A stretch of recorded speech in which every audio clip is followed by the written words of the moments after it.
Toshkent shahar hokimligining yuridik boshqarmasi yurist konsulti chet el fuqarosiga tegishli bo'lgan ko'chmas mulk davlat ehtiyojlari uchun buzilganligi sababli kompensatsiya sifatida sud qarori bilan davlat tomonidan ajratilishi belgilab qo'yilgan 8,8 milliard so'mni tezlashtirib olib berish evaziga o'zining 1979-yilda tug'ilgan tanishi orqali mazkur pul mablag'ining 10%ni, ya'ni 70 ming AQSh dollarini talab qilgan. Aks holda sud qarori yuzasidan Toshkent shahar hokimligi nomidan kassatsiya shikoyati berib, ko'chmas mulkni qayta baholash yo'li bilan belgilangan kompensatsiya miqdorini kamaytirishi mumkinligini aytgan. Davlat xavfsizlik xizmatining Toshkent shahar bo'yicha boshqarmasi hamda iqtisodiy jinoyatlarga qarshi kurashish departamenti xodimlari tomonidan o'tkazilgan tezkor tadbirda vositachi xorijiy fuqarodan 70 ming AQSh dollarini olgan vaqtida ashyoviy dalillar bilan ushlandi. So'rov suhbati davomida u bir muddat avval yurist konsultga o'z hisobidan 50 ming AQSh dollari berib qo'yganligini aytib, yana 15 ming AQSh dollarini yurist konsultga olib borib berishini, qolgan 5 ming AQSh dollarini esa o'zining vositachilik xizmati uchun olib qolishini rejalashtirganligini ma'lum qildi. So'ngra tezkor tadbir davom ettirilib, yurist konsult 15 ming AQSh dollarini olgan vaqtida ushlandi. Shuningdek, yurist konsult muqaddam o'zining vositachisidan olgan 50 ming AQSh dollaridan 10 ming AQSh dollarini kompensatsiya mablag'ining o'tkazilish jarayonini tezlashtirib berishi uchun Toshkent shahar iqtisodiyot va moliya bosh boshqarmasining bosh mutaxassisiga berganligi ma'lum bo'ldi. Yurist konsult ko'rsatmasi asosida bosh mutaxassis qo'lga olindi hamda yurist konsult 40 ming, bosh mutaxassis esa 10 ming AQSh dollarini ixtiyoriy ravishda taqdim qildi. Hozirda mazkur shaxslarga nisbatan Jinoyat kodeksining 168-moddasi 4-qismi A bandi va 28-moddasi orqali 211-moddasining 3-qismi A bandi bilan jinoyat ishi qo'zg'atilib, tergov harakatlari olib borilmoqda.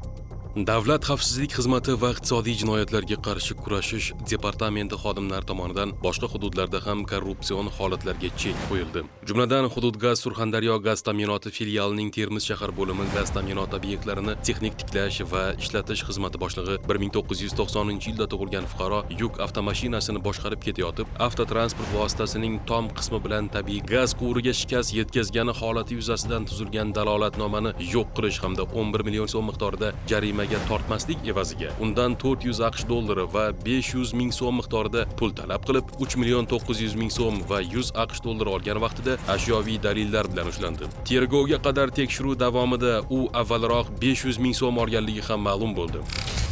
Jizzax viloyatida kuzatilgan holatda Zomin tumani kadastr bo'limining yetakchi inspektori 1997-yilda tug'ilgan fuqaro tomonidan o'zboshimchalik bilan egallab olingan yer uchastkasida qurilish ishlarini amalga oshirganligi holati yuzasidan qo'yilgan 75 million so'm miqdoridagi jarimani tanishlari orqali kamaytirib, noqonuniy qurilgan turar joy binosining hujjatlarini rasmiylashtirib berish evaziga 400 dollar olgan vaqtida ushlandi. Davlat kadastrlar palatasining Qashqadaryo viloyati Koson tumani bo'limi muhandisi xizmat mavqeyidan foydalangan holda mahalliy fermer xo'jalik rahbari bilan o'zaro til biriktirib, mansabdor tanishlari orqali mazkur fermer xo'jalikning 2 gektar suvli yer maydonini 60 million so'mga hamda tegishli hujjatlari bo'lmagan 35 sotiq yer maydonining kadastr hujjatlarini tayyorlab, 525 million so'mga, jami 585 million so'mga xaridor nomiga rasmiylashtirib berishni aytib, oldindan 17 ming AQSh dollar olgan vaqtlarida 35 sotik yer maydonida 525 millionga, keyin fermer xo'jaligidan 2 gektar yer maydonida 60 millionga kelishdik. Kadastr bo'lim xodimi bilan birgalikda 12 ming dollar olayotgan vaqtimizda davlat xavfsizlik xodimlari tomonidan ushlandik. Aybimga iqrorman. Qashqadaryo viloyatida qayd etilgan boshqa holatda esa Majburiy ijro byurosining Qarshi shahar bo'limi davlat ijrochisi jinoyat oqibatida yetkazilgan zararni undirish to'g'risidagi ijro ishi yuzasidan fuqaroga qaytarilishi lozim bo'lgan 554 million so'mni uning plastik kartasiga o'tkazib berish evaziga muqaddam 2 million so'm va 100 dollar olib, qo'shimcha 2 million so'm olgan vaqtida ushlandi. Hududiy elektr tarmoqlari aksiyadorlik jamiyatiga qarashli Energo savdo korxonasining Sirdaryo viloyati Xovos tuman bo'linmasining muqaddam sudlangan inspektori mahalliy fermer xo'jalik tomonidan elektr energiyasiga noqonuniy ulanish natijasida davlat manfaatlariga 14 million so'm miqdorida yetkazilgan zararni yo'q qilib, xo'jalikni tarmoqqa qayta ulab berish evaziga 7 million so'm olgan vaqtida ashyoviy dalillar bilan ushlandi. Hozirda barcha holatlar yuzasidan mazkur shaxslarga nisbatan jinoyat ishlari qo'zg'atilib, tergov harakatlari olib borilmoqda.